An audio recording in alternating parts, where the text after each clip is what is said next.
അമേരിക്കയിൽ പുതുവത്സരം ആഘോഷിച്ച ജനക്കൂട്ടത്തിനിടയിലേക്ക് pickup truck ഓടിച്ചു കയറ്റി 15 പേരെ കൊലപ്പെടുത്തി ഷംസുദ്ദീൻ ജബ്ബാർ എന്ന ഒരു ഇസ്ലാമിക ഭീകരവാദി. ന്യൂ ഓർലിയൻസിലെ ബോർബോൺ സ്ട്രീറ്റിൽ പുലർച്ചെ 3:15 ആയിരുന്നു ഈ നരാധമന്റെ തേർവാഴ്ച.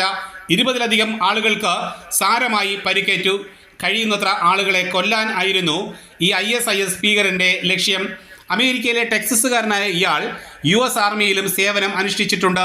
42 വയസ്സുള്ള ഇയാൾ ട്രക്കുകൾ വാടകയ്ക്ക് നൽകുന്ന ഒരു കമ്പനിയിൽ നിന്നും വാടകയ്ക്കെടുത്ത ട്രക്ക് ജനക്കൂട്ടത്തിനിടയിലേക്ക് ഇടിച്ചു കയറ്റി 15 പേരെ കൊലപ്പെടുത്തിയതിനു ശേഷം ട്രക്കിൽ നിന്നിറങ്ങി കൈവശമുണ്ടായിരുന്ന തോക്കുകൊണ്ട് ജനക്കൂട്ടത്തിനിടയിലേക്ക് തുടർച്ചയായി നിറയൊഴിക്കുകയും ചെയ്തു. തത്സമയം ഡ്യൂട്ടിയിലുണ്ടായിരുന്ന 3 പോലീസുകാർ യഥാസമയം ഇടപെടുകയും ബുള്ളറ്റ് പ്രൂഫ് വസ്ത്രം ധരിച്ചെത്തിയ ഷംസുദ്ദീൻ ജബ്ബാറിനെ വധിക്കുകയും ചെയ്തു.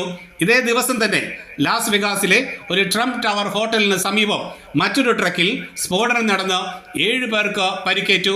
ഈ 2 സംഭവങ്ങളും ഇസ്ലാമിക ഭീകര പ്രസ്ഥാനമായ ISISന്റെ സ്ലീപ്പർ സെല്ലുകളുടെ ട്രയൽ പ്രോഗ്രാം ആയിരിക്കാൻ സാധ്യതയുണ്ടെന്ന് പോലീസ് മേധാവികൾ റിപ്പോർട്ട് ചെയ്തു.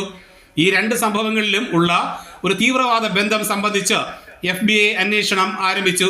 ഈ 2 ട്രക്കുകളും ഒരേ സ്ഥാപനത്തിൽ നിന്നും വാടകയ്ക്കെടുത്തിട്ടുള്ളതാണെന്നും ട്രക്കുകളിൽ ISISന്റെ പതാകയും സ്ഫോടക വസ്തുക്കളും ഉണ്ടായിരുന്നുവെന്നതും ഈ 2 സംഭവങ്ങൾക്ക് പിന്നിലും ഇസ്ലാമിക ഭീകരവാദികളുടെ ഫത്വ നടപ്പിലാക്കൽ ആയിരുന്നു എന്നത് തന്നെയാണ് വാസ്തവം.